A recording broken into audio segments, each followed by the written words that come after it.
हजरत इब्राहिम अलैहिस्सलाम की दो पत्नियां थी। सारा जो थी वो राजकुमारी थी और हाजरा जो थी वो दासी थी। सारा की वंश परंपरा में हज़रत मूसा आए जिनकी उम्मत यहूदी है, हज़रत ईसा आए जिनकी उम्मत ईसाई है, और हज़रत इब्राहिम यानी कि उधर जो हाजरा जी थी उनकी वंश परंपरा में पैगंबर हज़रत मोहम्मद सल्लल्लाहु अलैहि वसल्लम आए जो कि दासी थी। अब लड़ाई इन लोगों की है, लड़ाई कजिन्स की है और ये लड़ाई रुकने वाली नहीं है। ऑटोमन साम्राज्य से इजराइल को स्वतंत्र कराने के लिए भारत के मेजर दलपत सिंह शेखावत गए थे और इजराइल आज भी कहता है पूरी दुनिया में हम कहीं सुरक्षित रहे तो भारत में रहे। जब हमास हमला करता है, जब हिजबुल्ला हमला करता है, जब हूती हमला करता है तो आप लोग जश्न मनाते हैं। पूरे सोशल मीडिया में देखिए और मोहल्लों में देखिए मिठाइयाँ बांटी जाती है। भारतीय पक्ष के हिसाब से, अपने देश के हिसाब से हमें अभी इजराइल के साथ खड़े रहने की आवश्यकता है। ईरान ने अमेरिका को अपने घुटने पे ला दिया है। अभी आप देखते जाओ 4-5 दिन में आपको दिखे वो घुटनों पे। इसीलिए मैं खुद भी सोची थी आपको आज बुलाया जाए कि नहीं। अरे इजराइल खड़ा था सर, खुल के खड़ा था। चाइना में जिनजियांग में उनको मारता है, मारता ही नहीं है, बेइज्जत करता है, ह्यूमिलिएट करता है, उनके घरों में सैनिक भेज करके उनके कारों पर चिप्स लगाता है। तो हमको ये ध्यान में रखना चाहिए कि 1971 के वॉर में यही ईरान था जो पाकिस्तान के साथ मिलिटरली सपोर्ट कर रहा था। इस्लाम के अनुसार यहूदी उनके दुश्मन हैं, इसलिए इजराइल को ईरान को पीटने का पूरा अधिकार है। ईरान ने इस जंग का आगाज नहीं किया है, इजराइल ने आकर ईरान के ऊपर हमला किया। ईरान से पारसियों को मार मार कर भगा दिया गया। जो हमारे यहाँ पर JRD टाटा साहब है ना, सैम मानिकशॉ साहब है ना, जो रतन टाटा साहब है ना, ये सब उन्हीं के वंशज हैं जो पारसी वहां से आए थे। पहले ये क्रूर विचारधारा को समझना होगा। नमस्कार दोस्तों, स्वागत है आपका हमारे इस डिबेट चैनल शो में। आज का डिबेट थोड़ा सा अलग है। मोहम्मद फैज खान ने मुसलमानों को आज आईना दिखा दिया। उसने कहा कि यहूदी, ईसाई और मुसलमान तीनों ही कजन्स हैं। कैसे हैं, ये सारी व्याख्या उसने आज बता दी। मुसलमानों को आईना दिखाया कि आज जो तुम लड़ रहे हो ये तुम्हारी आज की स्थिति नहीं है, तुम अपने कजन्स से ही लड़ रहे हो, कोई हिंदू मुसलमान का झगड़ा नहीं है। ये को उसने आईना दिखाया कि पहले पढ़ो, अपने इतिहास को जानो कि तुम कहां से आए हो, तुम कौन हो, यहूदी कौन है, मुसलमान कौन है, ईसाई कौन है। आज इजराइल और ईरान में युद्ध चल रहा है। ईरान कह रहे हैं कि यहूदियों का जीना कुरान के हिसाब से सही नहीं है, उसे जीने का अधिकार नहीं है। तो फैज खान ने अपने इतिहास को खंगाल करके सबके सामने रखा और बताया कि अरे तुम आपस में ही भाई बहन हो, कजन्स हो अपने आपस में। और उसने यह बता दिया कि हम भारतवासियों को क्यों इजराइल के साथ खड़े रहना चाहिए इस स्थिति में। आज के ताज़ा हालात में हमें क्यों इजराइल का साथ देना चाहिए। ईरान भले ही हमारा स्ट्रेटजिक पार्टनर हो सकता है, जियोग्राफिकल पार्टनर हो सकता है, उससे भी हमें कुछ फायदे हो सकते हैं, बट अगर दोनों के बीच में अगर चुनने की स्थिति आती है तो हमें क्या करना चाहिए, यह फैजल खान ने भली भांति समझा दिया। रहीम रब्बिश रहली सदरी व यसिरली अमरी वहलुल उक़दतम मिन लिसानी यफ़क़हू क़ौली। सर्वे भवन्तु सुखिनः, सर्वे सन्तु निरामयाः, सर्वे भद्राणि पश्यन्तु मा कश्चित् दुःख भाग् भवेत्। आदरणीय अंजना जी, आप और ये तमाम दर्शक हमारे भारत के ना बहुत भोले हैं। बैकग्राउंड हमें पता ही नहीं है, हम जो चर्चा कर रहे हैं ना वो चर्चा नहीं है। थोड़ा सा पीछे मैं आपको जाकर बताऊँ।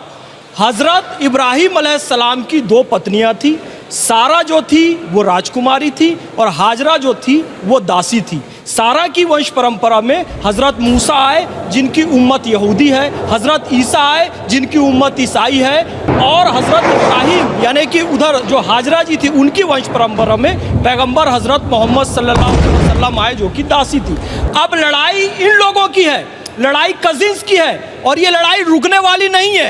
अब मैं विशुद्ध भारतीय होकर बात करूंगा और भारतीय होकर बात करूंगा तो मैं ये पाऊंगा कि जब इस वंश परंपरा में हजरत मूसा की और हजरत ईसा की चालू हो रही है तो इजराइल भारत के साथ खड़ा हुआ है। ऑटोमन साम्राज्य से इजराइल को स्वतंत्र कराने के लिए भारत के मेजर दलपत सिंह शेखावत गए थे और इजराइल आज भी कहता है पूरी दुनिया में हम कहीं सुरक्षित रहे तो भारत में रहे। लेकिन ये जो दूसरी परंपरा थी, इसने ईरान पर हमला करके पारसियों को ख़त्म कर दिया, भारत पे हमला किया, एक हिस्सा पाकिस्तान बना दिया, एक हिस्सा बांग्लादेश बना दिया। इसलिए यदि हमें सुरक्षित रहना है तो बहुत टेक्निकली कदम उठाना होगा।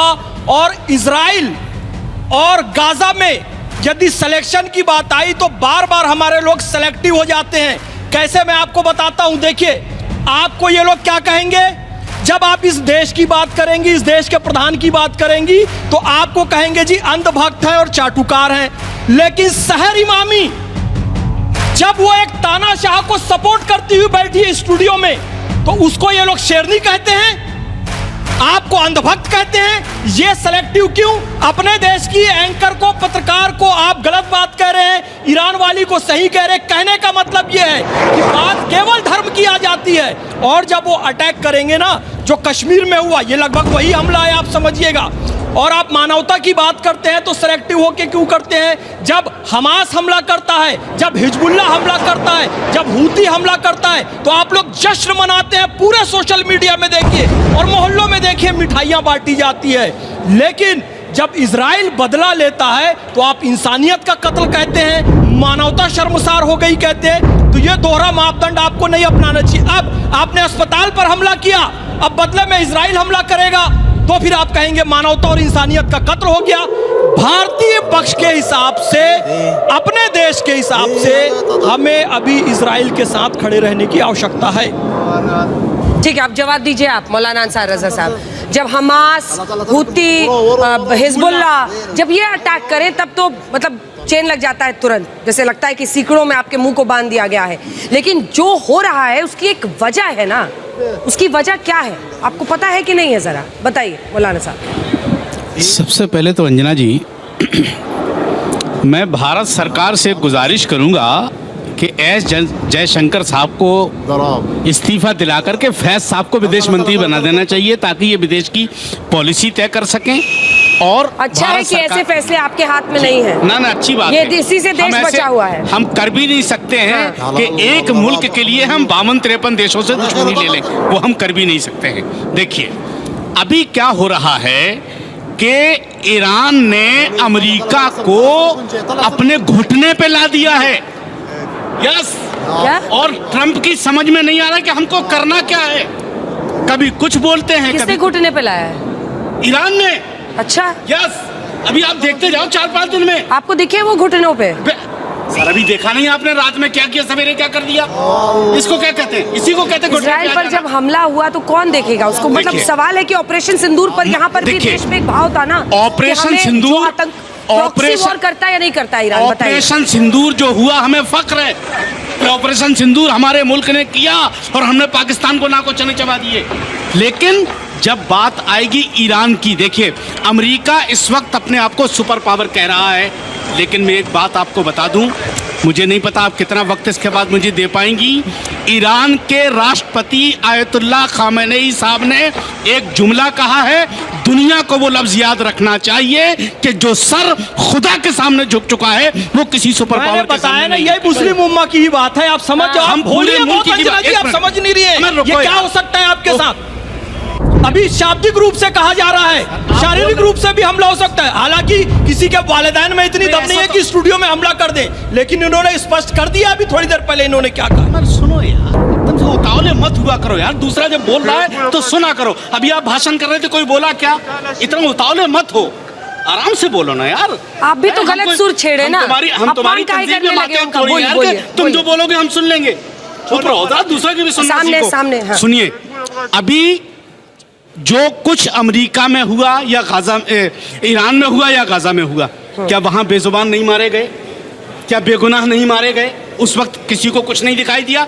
इजराइल एक ऐसा मुल्क है कि अगर अल्लाह न करे कि हमारे भारत पर कभी कोई आंच आए, लेकिन अगर आंच आएगी तो 52 मुल्क खड़े नजर आएंगे मुसलमानों के, इजराइल पीठ दिखा के भाग जाएगा। क्या बात है मेरी बात आप, मतलब इसीलिए मैं खुद भी सोची थी आपको आज बुलाया जाए कि नहीं। सर डिप्लोमेसी और फॉरेन रिलेशंस तो समझिए, एक मुल्क था सर डिप्लोमेसी जो खुलकर देख ली बोल ना रहा हमने, था, जो अमेरिका इजराइल के ने- साथ डिप्लोमेसी शुरू हो देख गया। ली ना। अरे इजराइल खड़ा था सर, खुल के खड़ा था। सुन तो ईरान भी खड़ा है हमारे साथ, ऐसा नहीं कि ईरान खड़ा नहीं हुआ हमारे साथ। आप एक मिनट, आप डिप्लोमेसी की बात कर रही हैं ना, तो यहाँ रात में क्या हुआ कि हमसे हमारे यहाँ के आदमी ने कहा कि ट्रम्प से बात हो गई और दूसरे दिन वहाँ पाकिस्तान का वो हरामखोर गोश्त खा रहा था उनके साथ, राष्ट्रपति के साथ अमेरिका के। ये डिप्लोमेसी है ये। ठीक है, जल्दी से वो आसिम गोश्त खा मुनीर रहा की था वहाँ बात बैठ कर रहे हैं, करके। जल्दी से। लेकिन अभी इन्होंने कहा कि जो सर खुदा के आगे झुकता है वो किसी और के आगे कैसे झुकेगा। तो ये जितने अरब कंट्रीज और मुस्लिम देश मुनीर हैं, का तो झुक रहा है ट्रम्प के नहीं आगे। नहीं, सारे के सारे या तो अमेरिका के तलवे के आगे झुके हुए हैं, मुनीर या ईरान एक मिनट, का राष्ट्रपति पहले- नहीं है। एक मिनट जी प्लीज, सर। आपको हस्तक्षेप मैंने नहीं किया। नहीं, बिल्कुल तो सर, ये या तो अमेरिका के तलवे के चाट रहे हैं या सोवियत यूनियन के, रसिया के साथ या चाइना के साथ। चाइना में जिनजियांग में उनको मारता है, मारता ही नहीं है, बेइज्जत करता है, ह्यूमिलिएट करता है, उनके घरों में सैनिक भेज करके उनके कारों पर चिप्स लगाता है। कुरान की क्या तुम व्याख्या करोगे, मस्जिद कैसे बनाओगे, सब करता है। लेकिन किसी भी अरब कंट्री या किसी भी मुस्लिम कंट्री की ये हैसियत नहीं है कि कुछ बोल दे। अब आते हैं यहाँ पर, देखिए हमारे लिए ईरान भी अच्छा है और इजराइल भी अच्छा है, लेकिन कई बार चुनाव यदि दोनों के बीच में करना है तो हमको ये ध्यान में रखना चाहिए कि 1971 के वॉर में यही ईरान था जो पाकिस्तान के साथ मिलिटरली सपोर्ट कर रहा था, सिर्फ डिप्लोमेटिकली नहीं, मिलिटरली सपोर्ट लेकिन कर रहा ईरान से था। भी तो हमारे रिश्ते अच्छे सुन रहे लीजिए, हैं, हम तो पाइपलाइन बनाना चाहते हैं, हम उनके साथ काम नहीं कर रहे थे, उसका क्या? मैंने कहा हाँ। लेकिन हमको मैं चार बाहर के मैं जानता हूँ इस चीज को, ऐसा नहीं कि मुझे जानकारी नहीं है, लेकिन मैं कह रहा हूँ कि हमें चुनाव करने की जरूरत नहीं है। यहाँ पे हमको जिसको सपोर्ट करना है, भारत सरकार अच्छे तरीके से जानती है कि किसको कितना हमको सपोर्ट करना है। जी। हमें एक ईरान में एक मजबूत सरकार चाहिए जो अमेरिका को निडल करता रहे, लेकिन अमेरिका का पिट्ठू वहां पर हो, ये भी भारत के पक्ष में नहीं है। ये मैं ये ठीक है, मौलाना जरूर मैं ये जी, चाहूंगा कि इजराइल पिटाई अच्छे तरीके से करे, धुलाई अच्छे तरीके से ईरान का करे, लेकिन मैं फिर ये कहता हूं और डिसआर्म करे कि वो यूरेनियम न इनरिच कर सके। इसके लिए अमेरिका बॉम्बिंग करता है, बिल्कुल उसके समर्थन में होना चाहिए। मुझे हैरानी होती है कि भारत के मुसलमान भारत की मस्जिदों से आवाज लगाते हैं, किसके लिए? ईरान के लिए आवाज लगाते हैं। किस लिए भाई? बगल में तुम्हारा बांग्लादेश के अंदर जो हिंदुओं का कत्लेआम हो रहा था, उस मुर्शिदाबाद में तुम उठ करके नहीं खड़े होते हो। यहाँ पर ईरान के लिए यहाँ की मस्जिदों से दुआएं निकल रही हैं। हैरान की बात इजराइल के लिए क्यों खड़े हुए हैं? ये भारत के मुसलमानों की मानसिकता भी है। हम तो इसलिए खड़े होते हैं क्योंकि इजराइल ने हमारा हमेशा इसलिए मुसलमानों को मार रहा है। सुनो तो सही, आप इसलिए खड़े हैं ना। सुनो, देखो दुश्मनी मुसलमानों से है। सुन लीजिए पहले मुझे क्या सुनना है सर? आप बोल चुके यार, बोलने की बात आप कर रहे बोल चुके सर, प्लीज पूरा करने आप दीजिए। बोल मौलाना चुके, साहब, आप अच्छी तरीके से पिटाई कीजिए। आप बोल चुके सर। मौलाना साहब अब्बास नकवी जी को दिखाइए। मौलाना जल्दी से पूरा कीजिए। मौलाना साहब अंजना को जी, दिखाइए। एक चीज मैं बता दूं, इस्लाम के अनुसार यहूदी उनके दुश्मन हैं, ये ध्यान रखिएगा। 2500 किलोमीटर की दूरी पर ईरान को इजराइल से झगड़ा लेने का क्या मतलब है? कोई मतलब नहीं है, लेकिन चूंकि दुश्मनी यहाँ की है, धर्म की है, और कहते हैं कि तुमको एग्जिस्ट करने का अधिकार नहीं है, इसलिए इजराइल को ईरान को पीटने का पूरा अधिकार है। और ये ध्यान रखिएगा, 1967 में जितने ये अरब कंट्री थे ना, जैसे हम लोग दीपावली मनाते हैं, एक साथ मिलकर के अटैक किया था, उनकी इतनी धुलाई की कि जाकर के इजिप्ट को कैंप डेविड समझौता करना पड़ा। और इन सबकी पार्टी गोलन हाइट्स और गाजा कैसे छीना गया है? ये सारा गोलन हाइट्स वगैरह तो छीना है इजराइल ने उनसे। आपकी प्रतिक्रिया इस पर, जो यहाँ चर्चा हो रही थी?